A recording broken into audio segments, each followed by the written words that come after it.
Season 3, Episode 1, Martyr.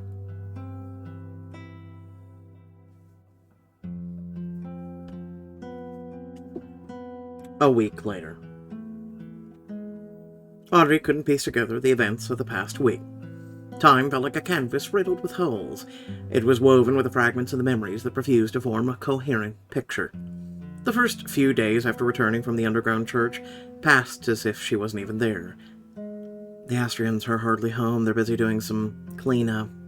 The word carried too many meanings. She couldn't encompass them all. She limited herself to just one. They're flushing rats out of their nests, as Somnus put it. For a while, the detective agency had become a team of rat catchers. Audrey pretended that the animals caught underground were being set free, but her subconscious kept whispering.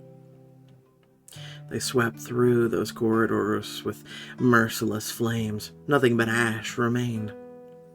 Her suspicions were confirmed by the blood stains that occasionally appeared in the hallway in the mornings. The warm, homey atmosphere had vanished. It had been driven away by the arrival of death at their doorstep. Eat, Audrey.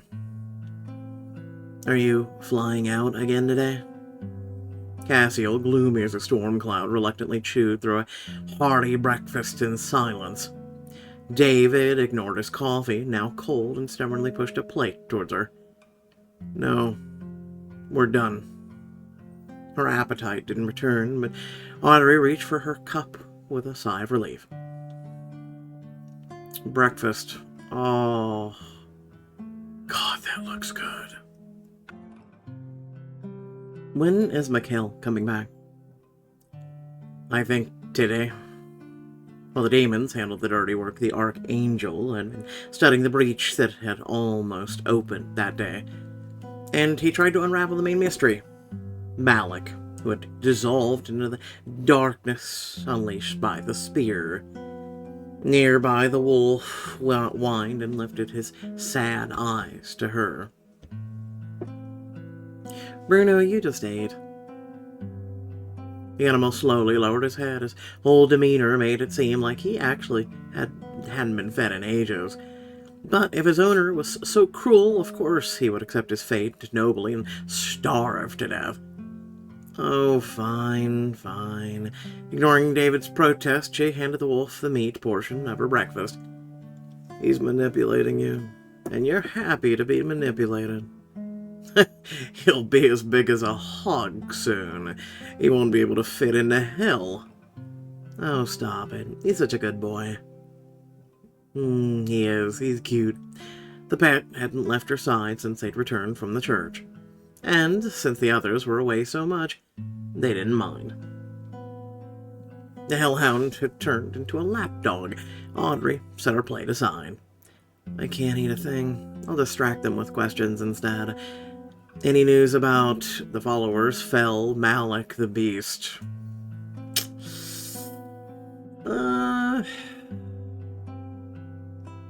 Let's go with the followers.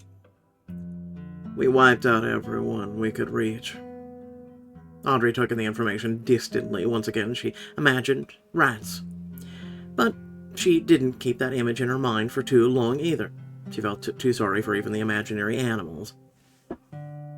What's the point in wiping them out anyway? This new faith of theirs is like a virus. You kill 1 and 10 more are infected. Any news about Fell? David averted his eyes strangely. Cassiel grimaced at the gesture. She disappeared while fighting David. I see. Did she slip from David's grasp? Any news about Malik? You better ask Mikhail about that. He was right next to him. He was the one looking for his body. Any news about the beast? Well, it didn't break free, and that's something. But who knows how many sons it has scattered throughout the world, and who among them will try to reunite with their father next. So Malik really was immortal? The demons exchanged glances. Well, his kinship to the beast has yet to be proven, but commanding an army of the undead certainly suggests so. So, then he's a demon? If he's an immortal, Audrey, then he's not like any we've encountered before. David has nothing to add. Malik's nature remained a mystery. Audrey decided to change the subject. The spear needs to be destroyed. How are we supposed to kill the beast if it does get out? It won't get out without the spear. Not long ago, we thought it couldn't do that with a spear either. What about Mikhail's words that it could trigger the apocalypse? It was clear that David had been mulling this over too. He turned the cup thoughtfully in his hands and took his time to reply. It can kill God. That's what we knew about it. How is that not the beginning of the end? But opening doors, who knows what other artifacts can do that? Interesting premise that God can be killed. Interesting. Continue. So they all thought it was a weapon capable of killing their god, but it turned out the spear could release another. One that humans decided to worship. Destroying a weapon in the middle of a war we know so little about is a luxury we can't afford. Sure, the spear's dangerous, but it gives us hope. Everyone thought about how close they had come to losing their greatest hope in the fight against the beast. Raphael had regained consciousness after exhausting himself by closing the breach. Now his fate, and that of humanity, remained uncertain. If Raphael doesn't wake up, we'll have to find other options. Other options for who to sacrifice in his place. Let's hear what Mikhail has to say.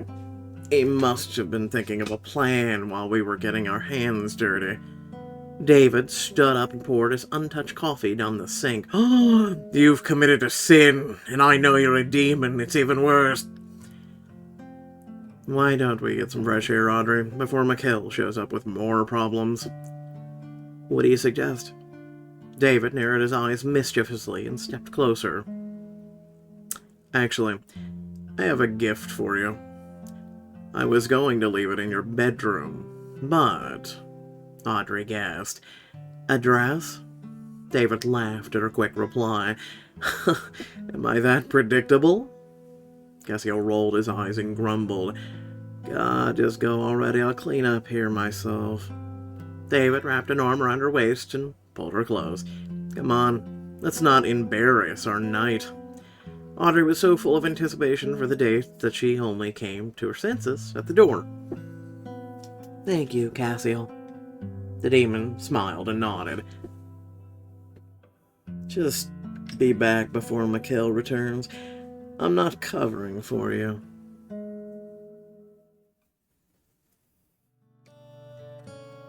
David's favorite boutique closed for a private session the moment he walked through the door. The consultant's eyes immediately slid over David's companion and her figure, unable to hide his curiosity. David explained his behavior very simply. He's thrilled to finally meet my enchanting muse in person. Thrilled to meet the one I've so enjoyed choosing outfits for here. So, David didn't bring any other muses here. The thought of being the first filled her with warmth. She wanted to show the world that they really were together. We've discussed many things, but not the status of our relationship. It would be nice to know what we are to each other. The consultant confirmed David's words with a soft smile and then stepped away. Moments later, he returned with a dress. David gently slid his fingers around her waist, pulling her close, tenderly but firmly. It was tailored according to my designs. Will you try it on for me? Audrey could never deny herself such pleasure. Of course. David gave her a look that sent a wave of heat through her. He walked away after the consultant.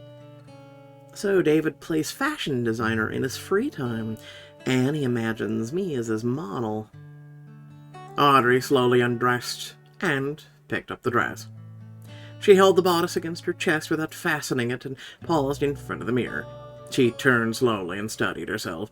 The fabric barely covered her chest. The exposed back looked quite provocative.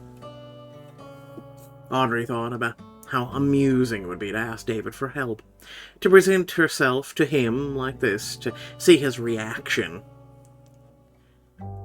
What would he say to me? Would he say anything at all? Audrey couldn't hold back a mischievous smile. Should I call him Ruh-roh? Audrey hadn't forgotten the punishment that David could face, but recent events had entirely dulled her fears. The bloody end of the world looms ahead, so why not enjoy this moment when there may not be another? Audrey crept up to the door and tapped lightly on the fine wood. She opened a small crack and whispered through it, David, are you there? Can you come in?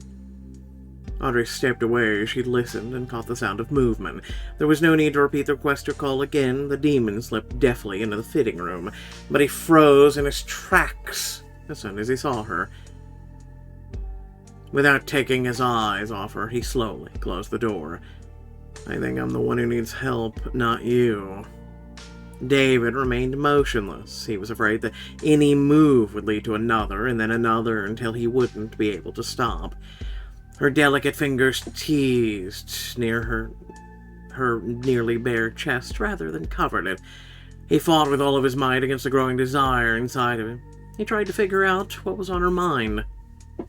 She turned her back to him and glanced over her shoulder. Can you help me with the zipper of this dress?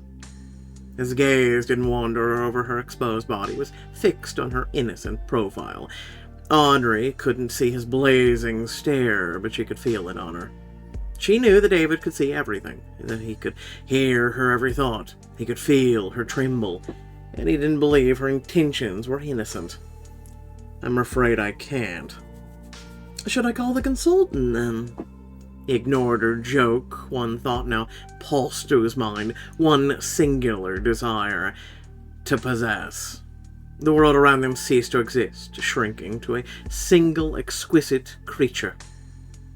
She was toying with him, and he was willing to admit his weakness, his complete surrender, as long as it came with a comforting reward: his defeat. The demon approached her silently. His hands rested gently on her slender shoulders, then brushed lightly down her arms, barely touching her with the tips of his finger. Are you testing my restraint? Her body responded to his husky voice with a shiver. How much of it do you have left? Forgive me, Audrey. There is none left. His hot breath brushed her neck, followed by a kiss, tentative, tender. David's fingers tugged at a strap, sliding it down. His lips followed the fabric as it glided over her shoulder blades, her lower back, her hips. Audrey didn't resist, nor did she want to. She closed her eyes and savored his sensual touch. The fabric pooled at her feet. David turned her to face him and knelt down.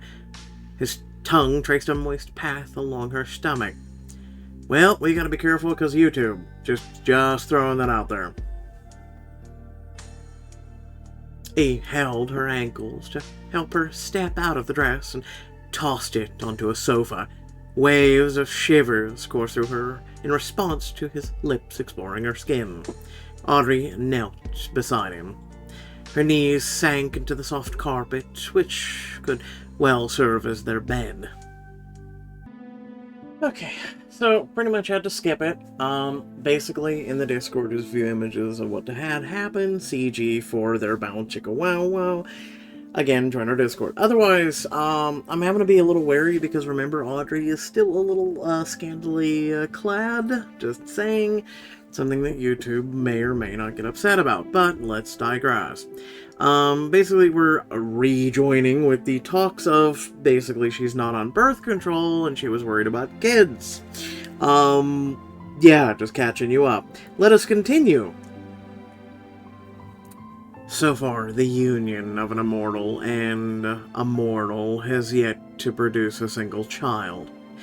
Although not many such unions have been publicized. I don't understand why Somnus is even bothering us then. How are he and Furious any different from us? Why isn't their relationship within their team forbidden? David shook his head sadly. He allowed himself a moment of seriousness. We were forbidden by Sheppa to have relationships with mortals. I don't know what was on his mind. Maybe he wanted to protect our emotions, or maybe he didn't want us to be distracted from our duties. Somnus has good reason to fear that I will become so attached to you that I won't be able to let go. That I won't be able to return to hell when it's all over. I thought you were going to heaven according to them. But he thinks like a primitive animal. He believes it's possible to bind me with it alone. But I've been bound by every move you've made, every glance, every touch. Your voice, your scent, your actions. It is just one thread among many. But I won't diminish the merits of this magical connection. David pulled her back into his arms, not wanting to let her go. I've imagined this moment so many times, Audrey, and yet you surpassed all my fantasies. You turned out to be even tastier, hotter, better. You've consumed my every thought. Somnus was right, you're a salty sea. The more I drink, the thirstier I become. And his fears are justified. No force could ever tear me away from you. Audrey wanted to object, but David silenced her with a lingering kiss. Deep, sweet, like his feelings. Audrey let go of all oppressive thoughts. David helped her dress just as enthusiastically this time, and kisses preceded the tender touches of fabric. This dress is lovely. Thank you. You're beautiful, Audrey. In this dress and in anything else. The consultant said goodbye to them with exceptional politeness. Whether David had planned it or not, the heavy thoughts that had been weighing on her lightened, if only for a little while. At least for the time he was at her side. Audrey said goodbye to him at the door of her room, and then she went to prepare for the meeting. Once alone, Audrey sat at the edge of her bed for a moment. She thought about the future that frightened her and clenched her fingers. It had become a habit. She counted to 10, listened to her own breathing. It was getting easier and easier to face the nightmare unfolding around them. Now her old life, devoid of miracles, seemed like fiction to her. Audrey calmed down. She stood up and walked over to her wardrobe.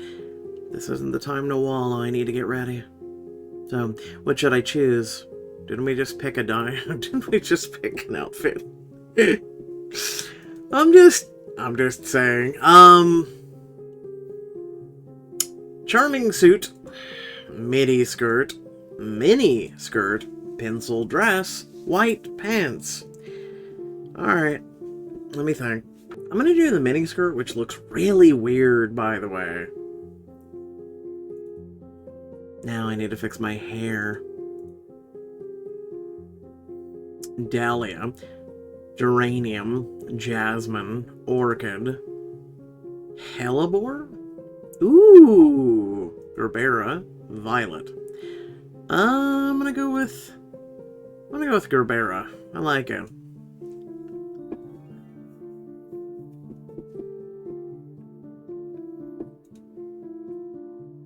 Perfect. I'm ready to speak with the superiors.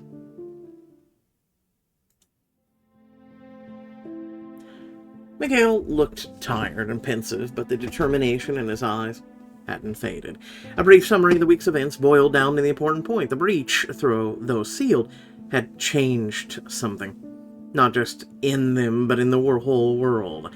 A foreboding sense of inevitable change hung in the air. And it wasn't just the Archangel who could feel it. Audrey had noticed more and more instances of alarmed birds flying over the house in flocks. Their endless cries woke her early in the morning and kept her awake at night. But 2 days ago, they had fallen silent. Then the quiet that had followed was even more terrifying. It's like they're fleeing this place.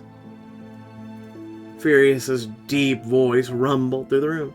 But even the superior had a note of doubt in his tone, something that hadn't been there before. Fewer and fewer human souls are arriving in hell. I see. Audrey could swear that the news was bad, and the humanity's mortality rate did not decline. The balance is broken. All sides feel it. The climate is changing. Audrey listened intently to every word. She tried to piece together a picture of their world in her mind. The balance depends on humans, so we're not just ants after all. At least we can influence the weather forecast, somehow. These changes are minor. There's no reason to panic yet. Perhaps with Malik's death, souls will stop disappearing altogether. A pause hung in the air. Malik's army are the humans who never reached hell? The ones he made deals with, signed contracts with? Audrey tried to read the immortal's expressions, but could not decipher them. She wondered how common such an ability could be. All of their faces expressed deep contemplation.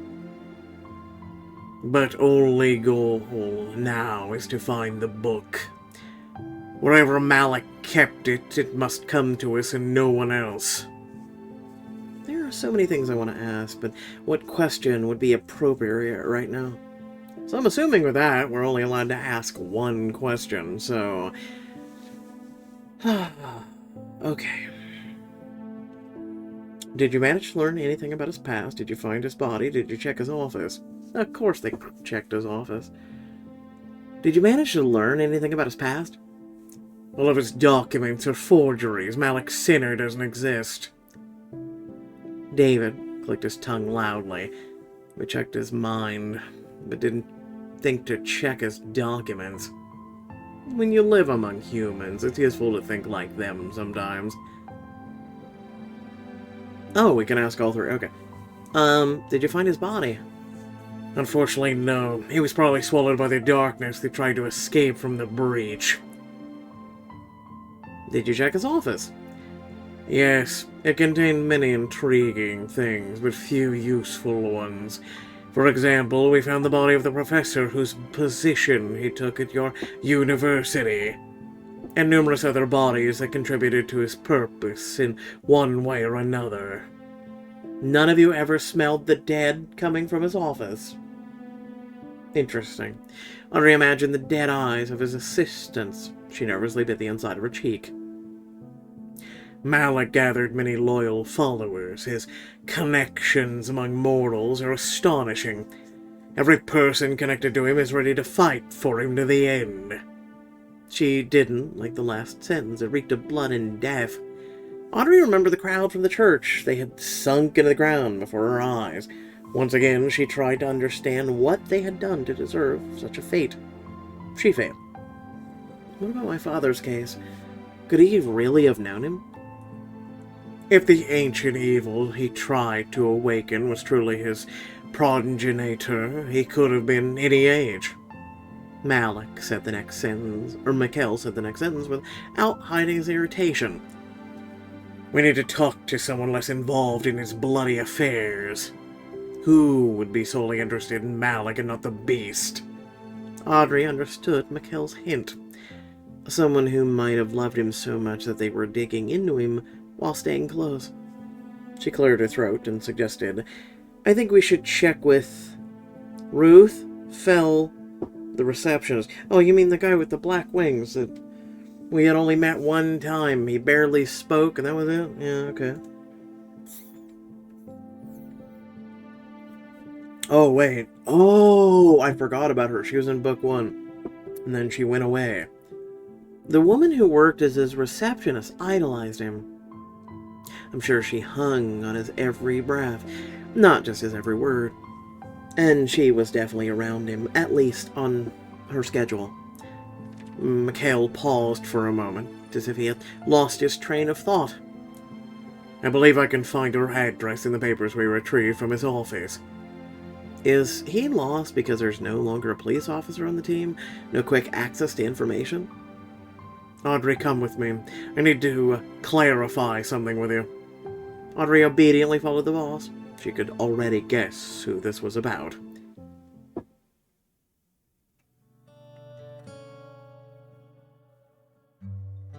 The office was piled high with boxes and looked unusually cluttered. Seeing the Archangel against the backdrop was strangely sad. It was as if these small details reflected the changes in their familiar world. Mikhail didn't beat around the bush. He got right to the point. Alright, so thanks to members of our community, we were able to figure this out because, I can't read Russian. But anyway...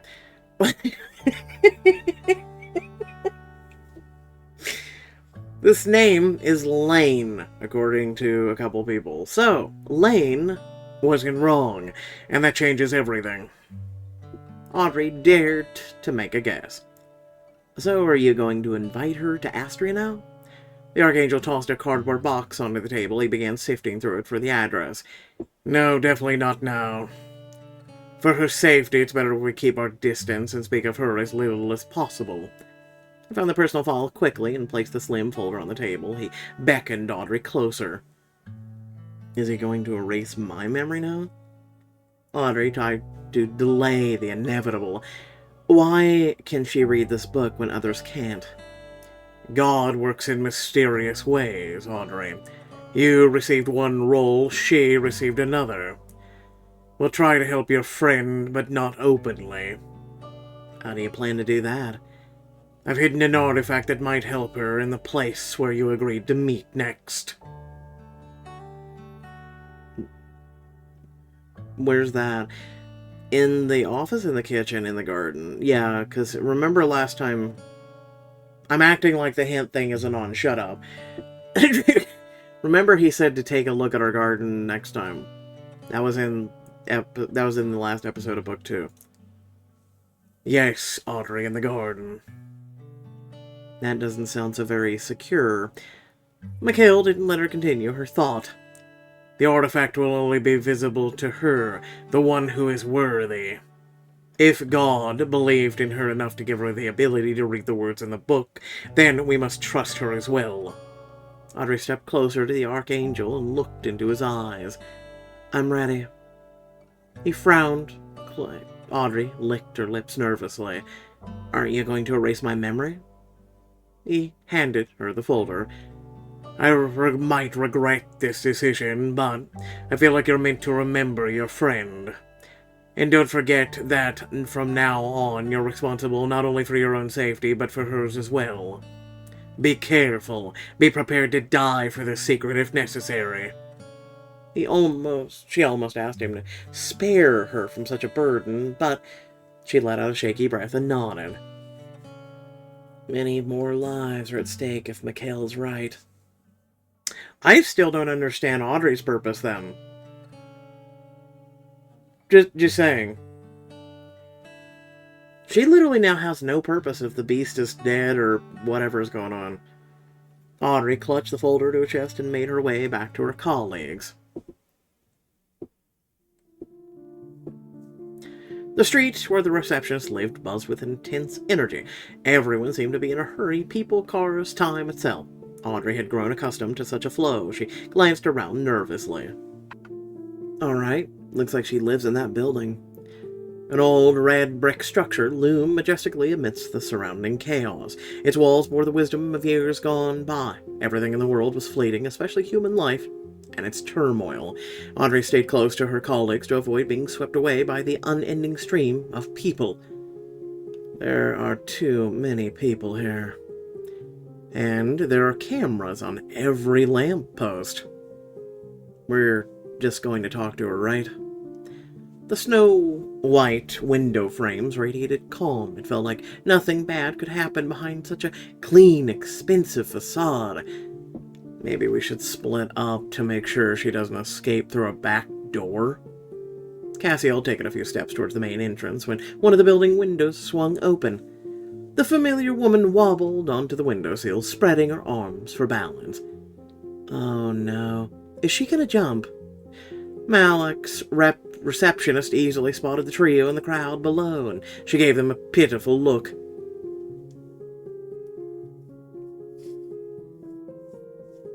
I call upon you, O Lord. A shrill voice quavered with strain. The wind carried it across the street. Some pedestrians froze, confused about the source of the sound. Hear my words, people. A new world is coming. All your sins will be swallowed by the benevolent abyss. All you have to do is reach out to it. The beast will accept you all as children." The pedestrians acted almost in unison. They raised their phones to record the spectacle. The murmurs quieted. Only one person used their phone differently. They called for an ambulance, and then, after a moment's thought, the police. "The longest night is coming. Our old god has already closed his eyes and will never open them again. There is no longer a path to heaven. Hell itself would find its way to earth. Your salvation is near. Pray to the beast, and it will protect you from the horrors of the night." She flung leaflets down onto the street and almost fell after them. Wouldn't that be a shame? Can you catch her? Repeating Raphael's trick? Easy. Let her jump. Jesus, David. You too? Malik's receptionist grew pale and suddenly smiled blissfully. She released her grip on the windowsill and pressed her hands to her chest. "I humbly trust in your will, and I pray take my soul." A confident step fell into nothingness, and the woman plunged downward. Screams erupted from the crowd. People scattered onto the road, stopping traffic. Everything froze in anticipation of the final act, and the woman did not disappoint her audience. Her body didn't reach the ground. It hovered in the air between floors. The crunch of a broken neck echoed in their minds, leaving spectators agape. Even the demons were stunned for a moment. The horror that Audrey had witnessed with her own eyes mingled with an oddly misplaced sense of reverence. She's carrying a new faith, like a true martyr, sacrificing her life.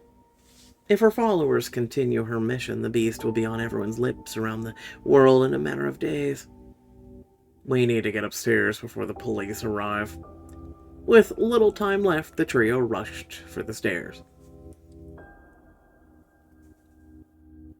Audrey was the last to reach the door, which had already been kicked down. She burst into the modest apartment and tried to catch her breath. She took in her surroundings. The nondescript room revealed nothing about its owner. There's no time to examine everything carefully. What should I choose? I don't know. Nightstand by the bed. Beside her place of rest, the woman kept a hefty envelope filled with letters and a single picture. Take them. Audrey pulled out one of the letters. The first lines made it clear who wrote them and to whom they were addressed. This woman kept Ruth's letters to Malik? A scratched-up picture of Ruth eloquently expressed the receptionist's feelings about those letters. Audrey skimmed the lines. The poor thing was consumed by jealousy, but it seems like Ruth was seeking a mentor in Malik, not a lover. After a moment's consideration, Audrey took the envelope. How did she know they were coming? Just curious. Police and ambulance sirens blared from the open window. Should we come back later? Yes, I didn't find anything useful, Audrey. It's hard to say just yet. I found Ruth's letters. Maybe there's something useful in them.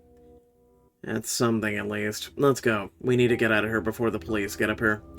We'll figure out our next move once we're away from the cops.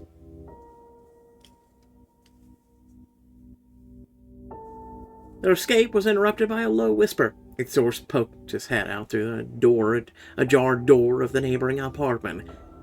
Psst! Oh, Jesus.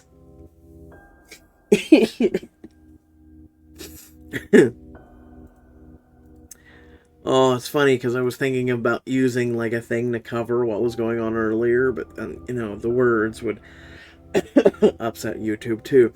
A strange young man hissed conspiratorially as he stared at them. Do you want me to tell you what really went on in that apartment? Yes, my sir. Yes. 4 stars, complete episode. Alright, so pretty much 0 for most everything. Did get 2 reputation, which, just gonna throw this out there. When the hell has that really played into effect yet? You know, just throwing that out there. Alright, so, long story short, that was a short, episode. Yes, we had to skip over a little bit of the, scene, by the way, again, if you're wanting to see that and whatnot, join the Discord, link down in the description of the video. Aside from that, like, if I was to put it anywhere else, I can't really put it on YouTube, right? I can't put it on Twitch, per se. There's, like, not many places I can put it because it's such a, scene with things and, unfortunately, not just do I get penalized for if I read it, but also imagery, right? I'm gonna have to see, really, if, this episode can go up flawlessly as it is right now without me having issues from YouTube in and of itself. So do keep that in mind as well. Aside from that, make sure to like, share, and subscribe, and let me know your thoughts down below. Again, for those who were, did find a name for me, and was able to, let me know that, thank you very much appreciated. I guess it's from, I'm trying to go off my memory. Angel's Requiem, Devil's, I don't know. Something Requiem, right? It's one of the other books on the app, basically. I'd probably have to scroll through all these. There it is. Heaven's Secret, Requiem, I believe, if I'm not mistaken. I'm sure you guys will correct me whether I'm wrong or right, or could be Heaven's Secret for all I know. I swear it was Requiem, though.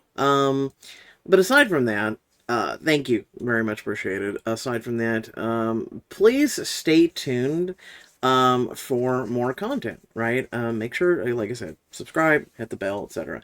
So we're catching up on this. I'm going to say maybe 1 or 2 chapters left with Astrea's, and then we'll be caught up, right? And then again, I'm trying to catch up on all these other ones. Right now, we're already caught up on 3. We're doing great on that. So again, trying to catch up on these ASAP. So again, consider supporting the channel. So, I know that you guys want the content, so I can focus on it. All right?